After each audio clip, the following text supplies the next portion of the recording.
Greetings all! For this week, we'll have a short video while we're working getting footage for the JH-7A and the MiG-29G. For now, we'll have a short video about the M1 Abrams. I think no other tank has had much scrutiny upon its arrival to the game other than the M1 Abrams. Everyone knows it, everyone loves or hates it. It depends on who you ask. In my case, most of these days, I absolutely hate using it. I love getting kills in it, but doing well in it is not as easy as other tanks, like on a Type 10. This is because the Abrams has a fatal flaw aside from its turret ring. So today we'll take a look at what it is and how it could affect your M1 Abrams experience. We're here at the Abrams X-ray view. We're looking at the fuel tank today to emphasize the fact that there is a 19mm RHA enclosure in the fuel tank, and that is reflected in game. This is designed to protect the driver from explosions so that when you shoot the fuel tank, it will not require you to use FPE and it will not instantaneously kill the driver. However, because there is a 19mm RHA enclosure, which feels like a buff, the problem is the RHA causes spalling when it's hit. So let's see what it looks like when you hit it with a dart. The fuel tank would be right here, right? So we shoot it there. And do you see the spalling that it does? If you shoot it from an angle, such as this angle, you could essentially, theoretically, kill the crew, which is often the cause of death in most Abrams kills. People shoot through this point and do enough damage to kill the entire crew.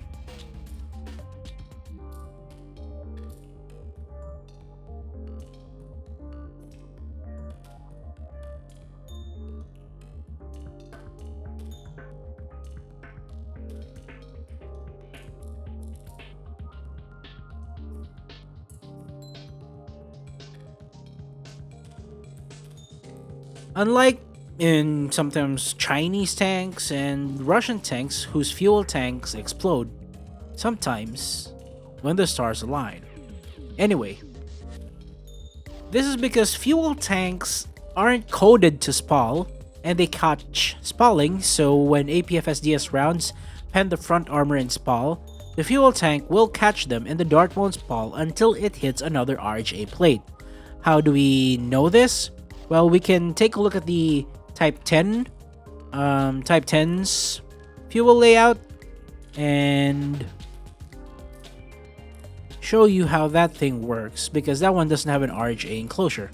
Let's use protection analysis on it. Use a Type 10 shell. The fuel tank is right here. See, as it pens and hits another plate, it causes spalling. But if you hit directly, it will not spall until it hits the plate at the back. So you see that, especially in a tank like this that doesn't have the fuel exploded mechanic, maybe the 1 FPE charge is enough to ensure your tank survival. So what other tanks have this advantage? Well, the Leclercs have it because their stuff doesn't have the fuel tank covers, the fuel tank enclosures. There might be some on these front ones, but here on the front fuel tank where it's always shot, it's all right. The Leopard also has this to some degree. The side hull fuel tanks are protected by a layer of RHA that get affected if you shoot it from the side. See, take a look at that. That's 2 layers of RHA for their fuel tanks that can act as a spalling factor, like that. There's spalling magnification because of that. So the leopards, in a sense, can also be affected by that RHA protection on the fuel tanks.